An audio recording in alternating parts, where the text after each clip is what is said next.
I wish I knew how it would feel to be free. I wish I could break all the chains holding me. I wish I could say all the things that I should say. Say them loud, say them clear, for the whole round world to hear. I wish I could share all the love that's in my heart.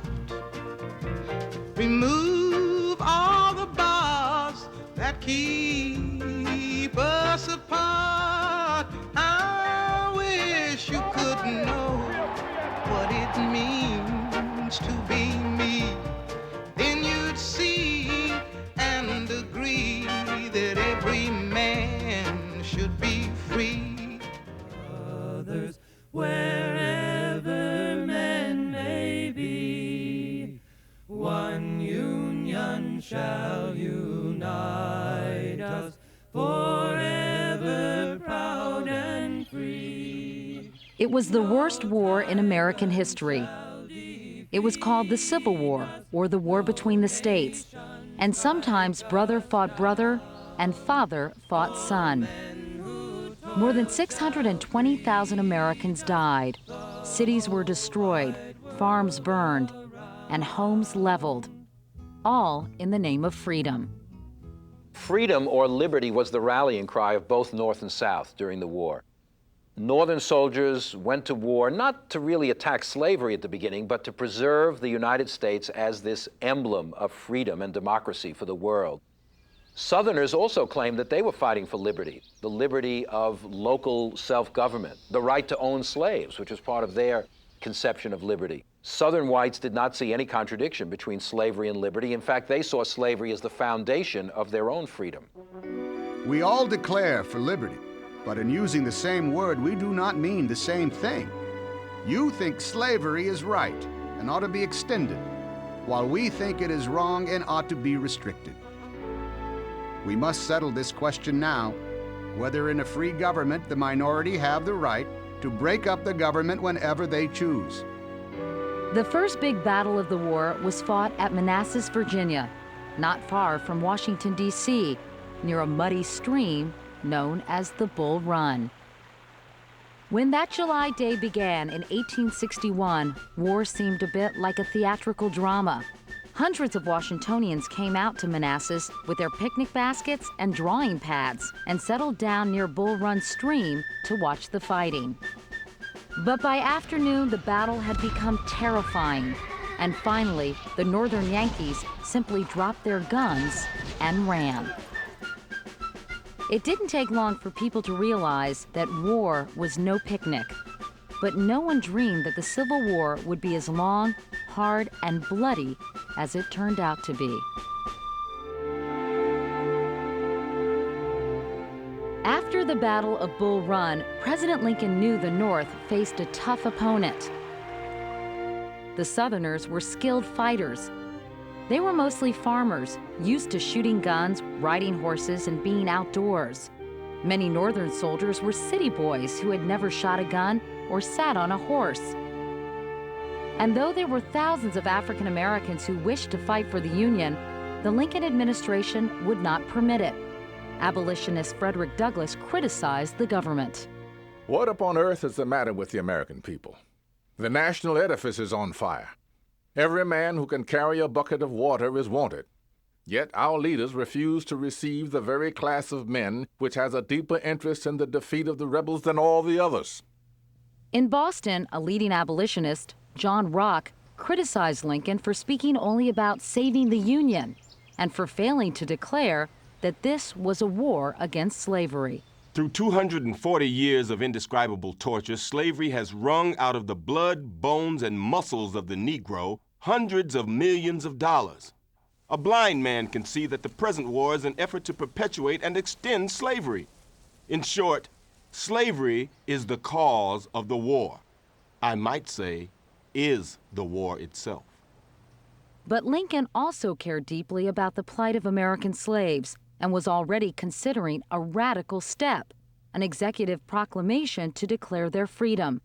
But he knew that it would have to be timed perfectly, and that meant waiting for a Union victory. In 1862, Lincoln gave the command of his Eastern armies to General George B. McClellan. He was young and self-confident and popular with his troops. But he was soon at odds with the president, who criticized him for spending too much time strategizing and not enough time fighting. I am becoming daily more disgusted with this administration, perfectly sick of it. If I save this army now, I tell you plainly that I owe no thanks to any person in Washington. On the 17th of September, McClellan's troops engaged the army of Robert E. Lee near the little farm town of Sharpsburg, Maryland. It would become the single bloodiest day in American history. Sergeant William Meserve was among the Union troops. Early in the morning of the 17th, a rebel shell came screeching over our camp. This was Antietam battlefield.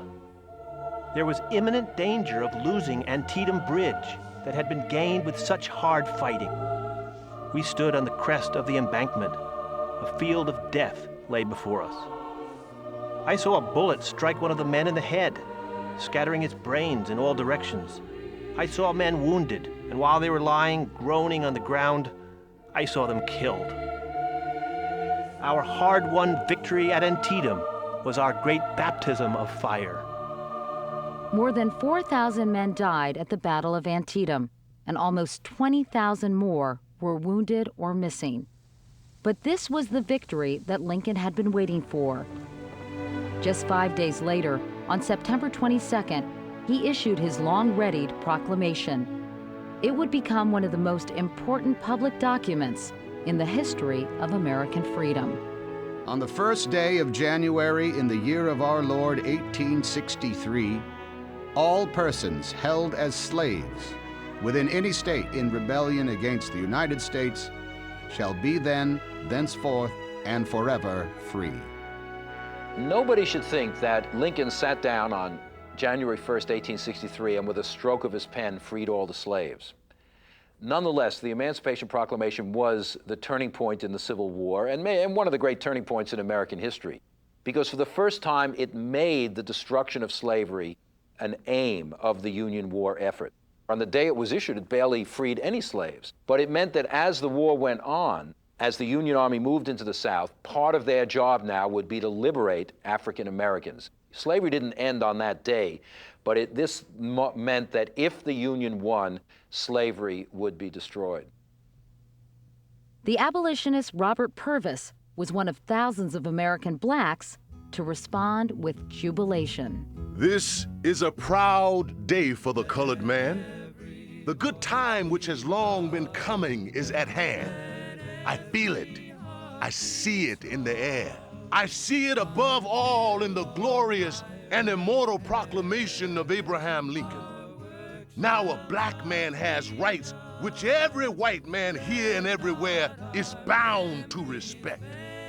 In spirit and in purpose, this is no longer a slave-holding republic. Let slavery's chains be broken, the whole wide world around.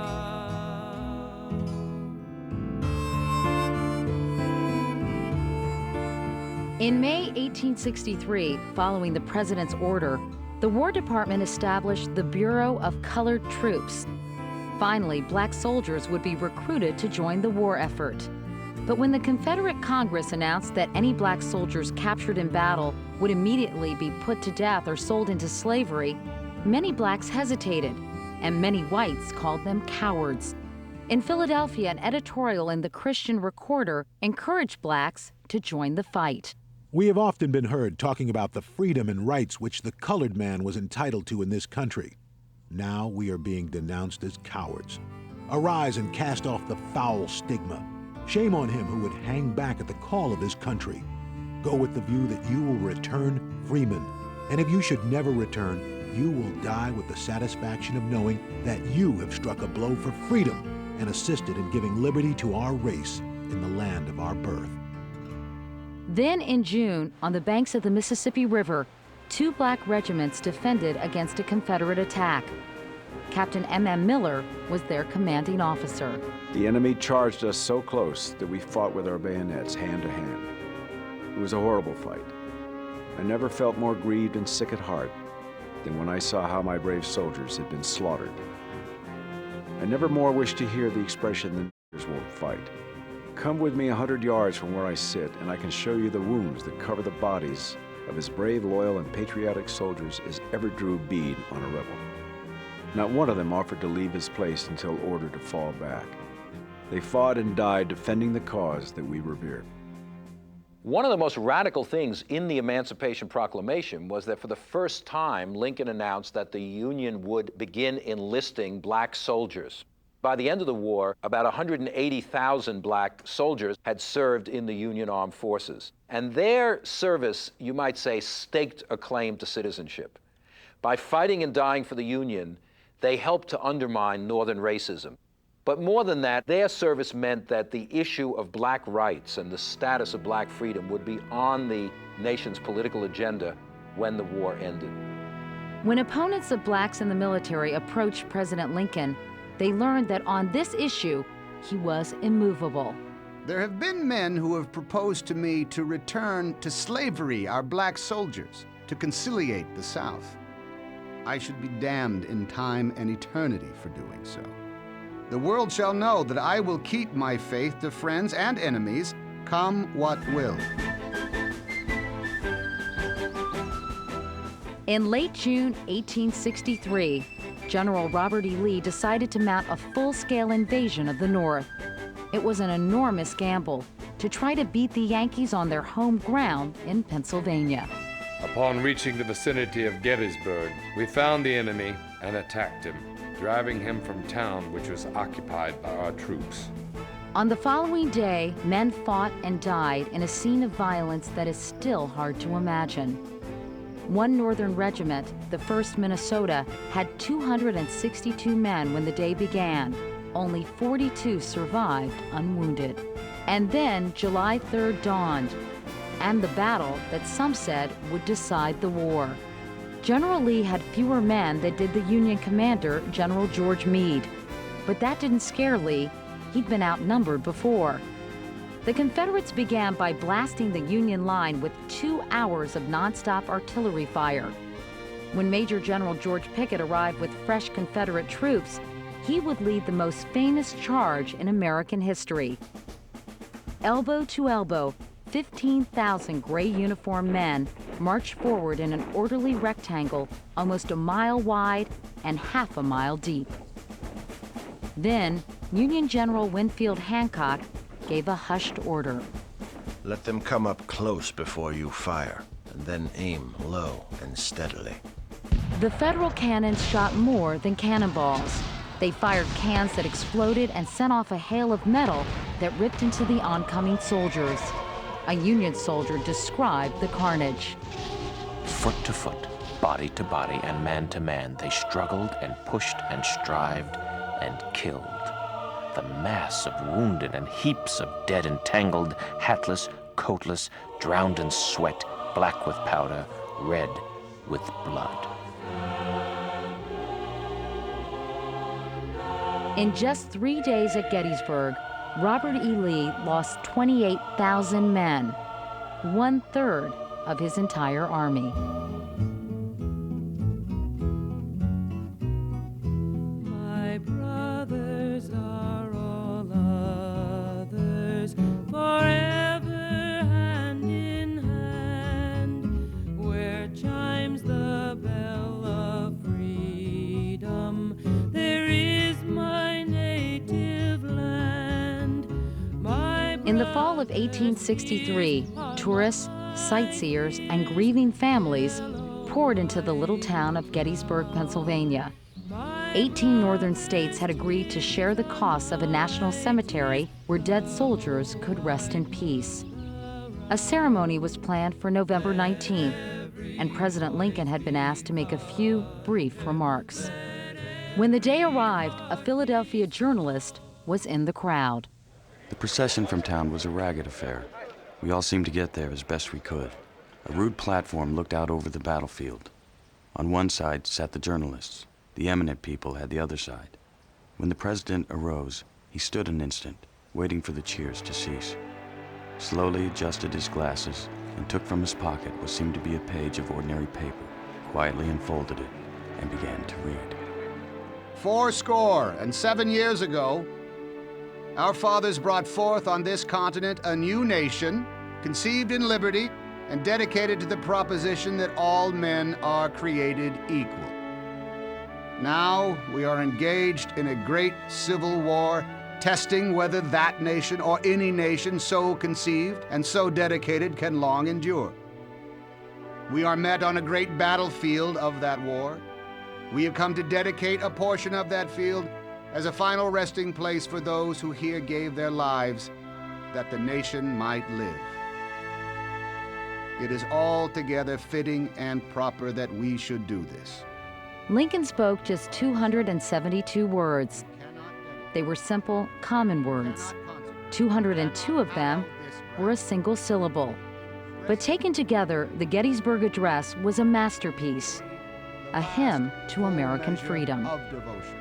That we here highly resolve that these dead shall not have died in vain, that this nation, under God, shall have a new birth of freedom, and that government of the people, by the people, for the people, shall not perish from the earth. He talked about a nation conceived in liberty and dedicated to equality. He talked about democracy as being the essence of the struggle. And he talked about a new birth of freedom. Lincoln came to believe that by freeing the slaves, the United States was not only liberating 4 million people, but was somehow guaranteeing the promise of freedom for the entire country, making the United States for the first time truly a free society, which it had not fully been before the Civil War. So the new birth of freedom for Lincoln was both for African Americans and for the country as a whole. When Lincoln returned by train to Washington, D.C., a 20-foot-high bronze statue was hoisted atop the newly completed Capitol building. 8 years in the making, it was named the Statue of Freedom. Benjamin French was Lincoln's Commissioner of Public Buildings. Freedom now stands on the dome of the Capitol of the United States. May she stand there forever, not only in form, but in spirit. Our work shall not be done. By 1864, Abraham Lincoln had finally found the strong general he'd been searching for to run the war.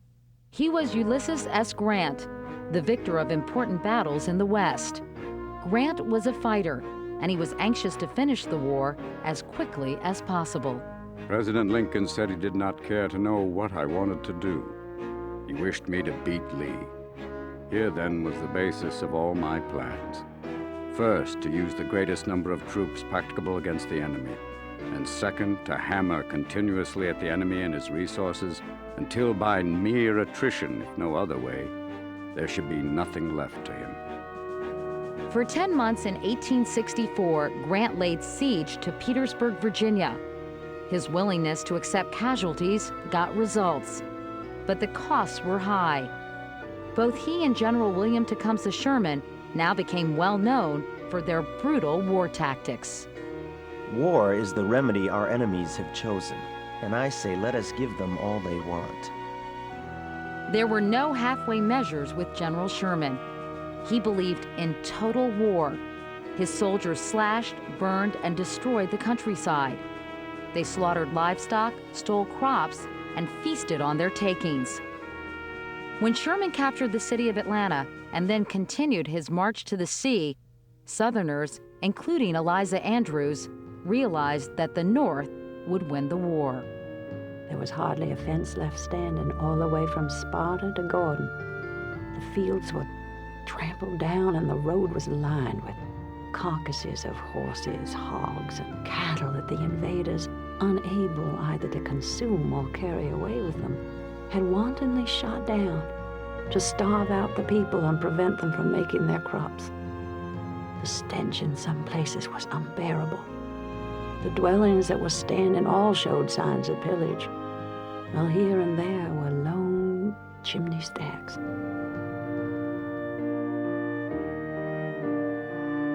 On April 9, 1865, after 4 years of fighting, the Civil War was over. General Ulysses S. Grant came to Appomattox Courthouse, Virginia, to accept the surrender of General Robert E. Lee. I felt sad at the downfall of a foe who had fought so long and so valiantly, and had suffered so much for a cause, though that cause was, I believe, one of the worst for which a people ever fought. Grant wrote out the official surrender terms. They were kinder than anyone expected. The Southern soldiers could go home, and as long as they gave their promise not to fight against the country again, they would not be prosecuted for treason. They had to surrender their guns, but they could take their horses, and never again could they own slaves. Just 6 days after Lee's surrender, the President and Mrs. Lincoln went to see a comedy at Ford's Theater, a popular Washington playhouse. There, the drama shifted to the presidential box when an out-of-work actor named John Wilkes Booth stepped right up behind the nation's leader and fired a bullet into the president's head. Abraham Lincoln died the next morning in a small house across the street. It was April 15, 1865. My brother's tears are my tears, the whole wide world around. Let every voice be thunder, let every heart be strong. It is not merely for today, but for all time to come, that we should perpetrate for our children's children this great and free government, which we have enjoyed all our lives. I beg you to remember this. The nation is worth fighting for. Slavery's chains be broken.